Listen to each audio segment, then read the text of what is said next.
Once upon a time, in the heart of a vast emerald canopied jungle, there lived a lion named Atlas. Atlas was once the most feared and respected ruler the forest had ever known. But Atlas had a soft heart. He believed that a true king should be servant to all.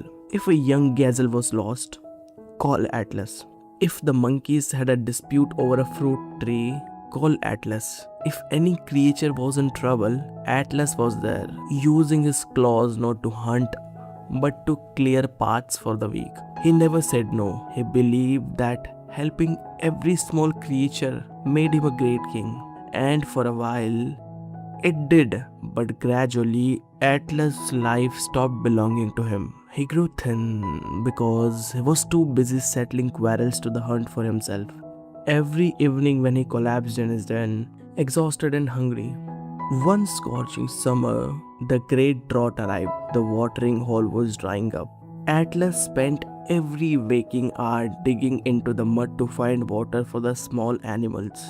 He ignored his own burning thirst to ensure the zebras and wild beasts drank first. While Atlas' own strength withered, the other animals took the water he found and didn't even look back. By the time the water was gone, Atlas was too weak to stand. He tried to roar, to claim a small piece of shed, but only a dry cough came out.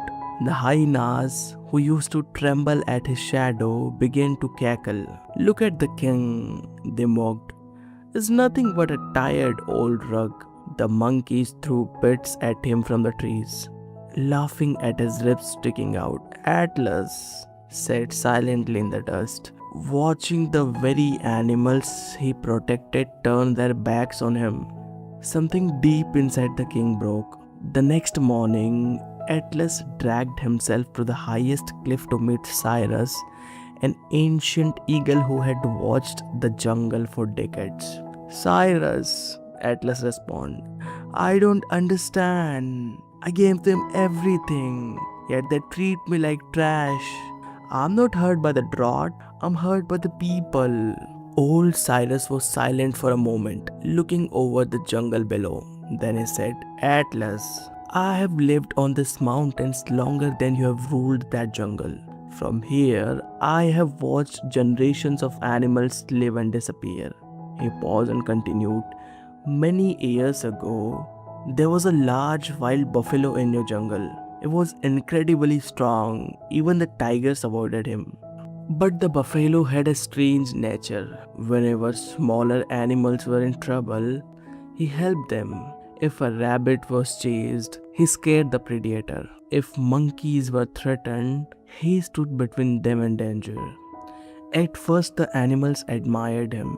They said the jungle had never seen such a noble creature. But over time, something changed. The monkeys started calling him whenever they argued with other monkeys. The deer ran to him whenever they were frightened by shadows. Even the wild dogs learned that if they annoyed him long enough, he would simply walk away instead of fighting. One dry summer, a young tiger challenged him near the river. The buffalo was still strong enough to defeat him. But when the tiger roared, none of the animals who once admired the buffalo stayed near. They all quietly stepped away and watched until the tiger killed the buffalo. That was the day I realized something, Atlas.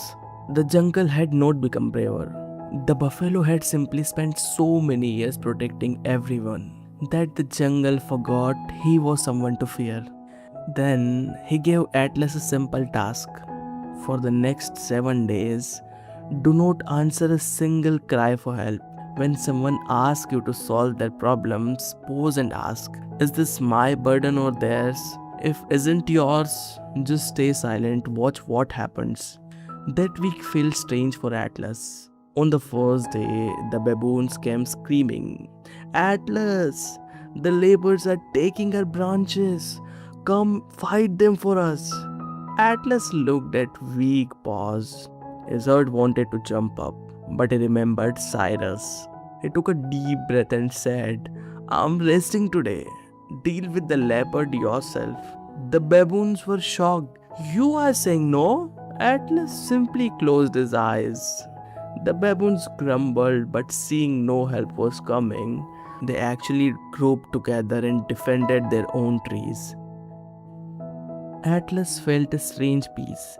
He spent the day hunting for himself, and by sunset, he had eaten his first full meal in the month. On the fourth day, a group of jackals tried to steal his den. Thinking he was still the nice lion who wouldn't fight back, he stood up, let out a roar that shook the earth, and chased the jackals away himself.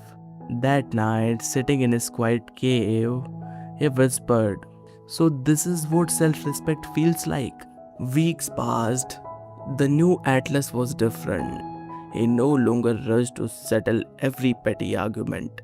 He chose his own peace before the forest approval, and something amazing happened. The mockery stopped. The animals began to look at him with fear and respect once more. The hyenas stopped laughing. The monkeys stopped throwing stones. One evening, Cyrus soared down to the den. He looked at the powerful lion and asked, "So, Atlas, did the jungle fall apart when you stopped being their servant?" Atlas smiled. "No, Cyrus. It finally learned to stand on its own feet. And I finally learned to stand on mine." From the journey of Atlas, we learn something important. Respect begins the moment kindness learns its limits.